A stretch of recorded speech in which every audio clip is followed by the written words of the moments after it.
Saudações, galera. Mais um final de semestre aí, para quem está na luta do cálculo, tá indo aí para a última prova que é de integrais. Então, meu prazer, meu nome é Giuliano, vem aí tentar contribuir, agregar com outros materiais de estudo para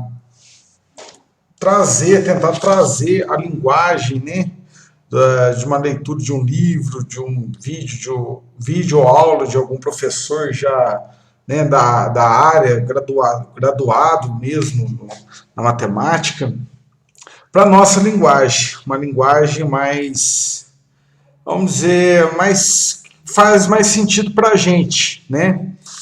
Então, usando aí o livro do James Stewart, foi o que eu estudei na época que eu fiz física, só que não, infelizmente não formei, pretendo retomar os estudos assim que possível, estou aguardando aí as novas turmas do curso que eu quero, de física.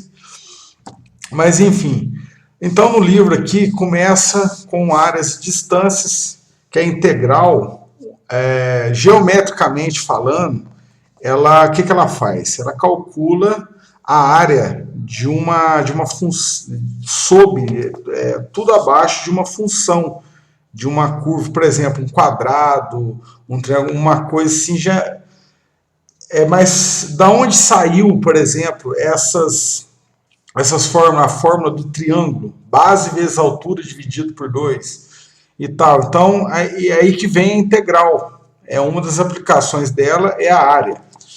Então aqui começa a mostrar o método usado da aproximação, né, que foi chamado a soma de Riemann. Quanto mais retângulos, melhor a aproximação. Então vem também a usar, né, a primeira matéria do cálculo, né, que é limite, através da soma, que é o limite da soma e tal. E assim vai, até chegar, no livro que eu estudo aqui, no 5.3, o teorema fundamental do cálculo. Para quem for ler, vai notar que aqui o professor de Newton, em Cambridge, Isaac Barrow, que nasceu em 1630 e morreu no ano de 1677, esse Newton trata-se do Sir Isaac Newton mesmo, próprio, o considerado pai da física clássica, que foi um grande colaborador na matemática, no cálculo e em outras áreas aí da ciência. Mas enfim, o que o professor Isaac Barrow notou? Que a derivada e a integral são processos inversos, operações inversas. E é isso que vem falar o teorema fundamental. Na primeira parte, diz isso, que se uma função é dada pela integral de uma outra função, que aqui, ó, se g de x é igual à integral de ax de f de t dt, então g' de x, ou seja, a derivada da função da integral é igual à função inicial. Então é um processo inverso.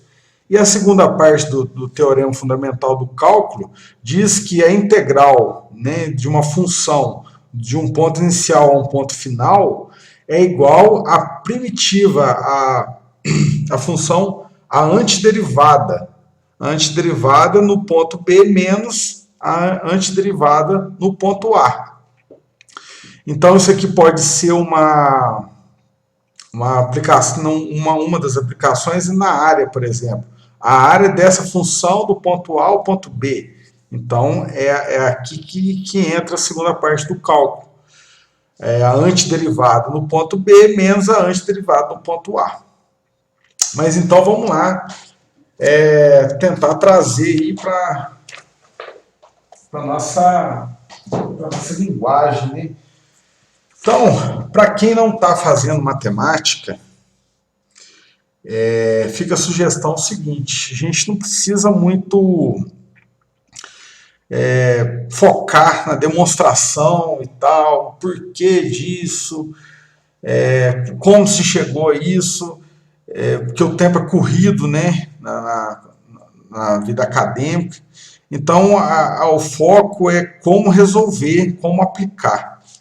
Então, aqui foi tirado do próprio livro do James Sturge uma tabela de fórmulas de integração, que ela é uma bula para a gente, né?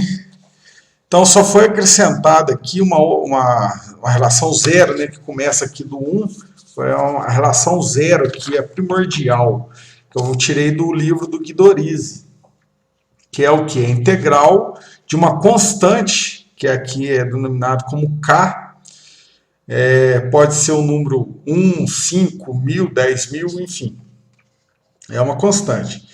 A integral de uma constante é igual essa mesma constante vezes x mais c. Essa definição de C é a definição da integral indefinida, quando não tem ponto inicial e ponto final. Mas, enfim, então vamos tentar demonstrar aqui uma coisa essa relação, essa ideia do teorema fundamental do cálculo, que são processos inversos, né? A derivada e a integral. Então vamos pegar essa primeira relação aqui, então fazendo da seguinte forma. Integral de x elevado a n de dx é igual a x elevado a n mais 1 dividido por n mais 1. Então vamos chamar esse resultado dessa integral de fzão de x, um f maiúsculo de x. Então vamos ver aqui a derivada disso. Um fzão linha de x, né? Vai ser o quê? Da relação lá da derivada, né? O que precede a integral, a derivada de um número assim elevado, né? A um expoente constante, como é o caso aqui, esse expoente vai passar multiplicando e o expoente você vai diminuir 1 dele. Então, fzão linha de x é o quê? N mais 1, que é o expoente que passa multiplicando, vezes x elevado a n mais 1, que é o expoente inicial, né, da relação anterior, menos 1 da fórmula de derivada, dividido por n mais 1, que é a constante que continua inalterada. Então aqui vai cancelar, ó, numerador com denominador em comum, e o mais 1 com menos 1 é zero, sobrou só o n, x elevado a n. Então ficou o quê? Fzão linha de x é igual a x elevado a n, que nada mais é que a função inicial. Então, se a gente chamar isso aqui de f minúsculo de x, aqui, ó, fzão linha, a derivada de f, né, da integral, é o quê? A função inicial. Então, é isso que o teorema fundamental do cálculo diz, que são processos inversos. A mesma coisa acontece se integrar uma derivada, vai voltar à função inicial. Mas não vamos complicar aqui não, vamos focar aqui, né? Então, são processos inversos. Então, é isso. Então, vamos tirar um exercício aqui que eu achei interessante para a gente aprender a usar a tabela de integrais. Essa função aqui, ó, como calcular a integral de secante ao quadrado de x, que é um fator comum em evidência, de cosseno ao cubo de x mais 1 dx. Então, se você consultar essa função na tabela, você não vai ver, você não vai achar. Mas e aí? Como que eu vou calcular isso aqui? A gente pode reescrever essa integral. A primeira coisa é aplicar a distributiva aqui. Multiplicar secante quadrado de x pelos termos que estão entre parênteses. Então vai ser o quê?